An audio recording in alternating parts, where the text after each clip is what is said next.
Summer's coming to an end. Time to use up all the basil. For a change from pesto, I'm making a Thai-style stir-fry with these seasonal peppers. These are macho pepper from Trader Joe's, with a Scoville rating of 150,000, about 50% higher than Thai bird's eye chili, and too beautiful to not eat.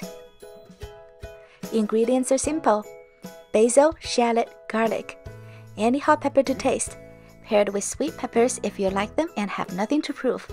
Put #toxic masculinity in the comment to show us who you are. Use any protein of your choice. Mix up your garlic cloves with the hot chilies. I'm using 2 each, which is probably weak by authentic standard, but a good starting point for the American palate. Feel free to adjust to taste. The sweet pepper is of course optional, but strongly recommended, as they add sweetness and a crunchy texture. You know, heterogeneity. The minced hot pepper will infuse the oil with wonderful aroma, but they also get completely cooked down by the end. Toss these in last minute for a sweet crunch and a better Instagram picture.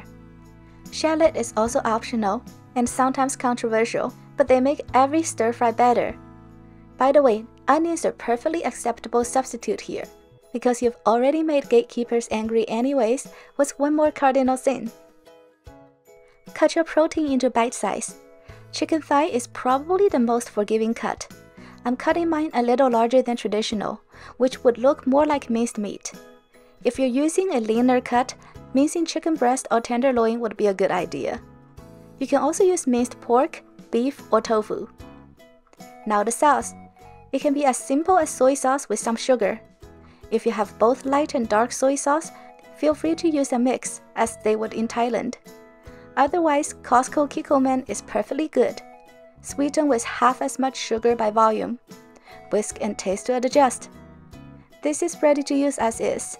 If you have oyster sauce and fish sauce, add a teaspoon each. You can go more heavy-handed with oyster sauce, but go easy on the fish sauce. It is very salty and strong. Pull the basil leaves off the stem, so they'll cook up super fast like baby spinach. Don't bother measuring. This is the recipe to use up an absurd amount of basil and not even feel it. Ever wondered which herbs on your deck are perennial and which ones won't come back next year? Here's the list. To simplify a little, if it stuffs into a turkey, you'll probably be fine. If it goes on a salad, use it now. Let's get cooking. Start with any cooking oil. Add your minced garlic and chili. Fry until fragrant. And in goes your shallot. Fry until softened and translucent. Your kitchen will smell amazing and a bit overwhelming from the aromatics. Keep your exhaust fan on. In goes the chicken. Keep the heat on medium-high. Fry until chicken changes color. Working with higher heat will prevent the meat from drying up.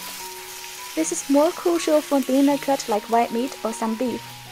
Chicken thigh is kinda hard to really overcook, so try to move quickly, but don't panic. Add your sauce and give it a good stir.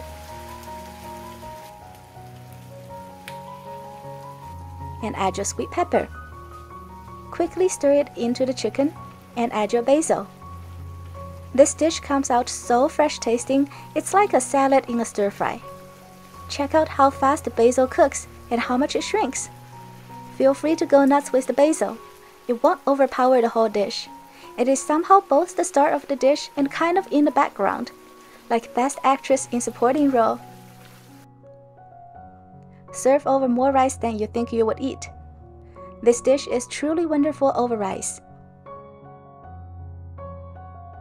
Top with a crispy runny egg, unless that's not your thing. Some people don't like eggs over rice. Shocking, right? I didn't believe they existed until I now live with one. Man, are they missing out. This is definitely Clean Plate Club material. Like and subscribe for more.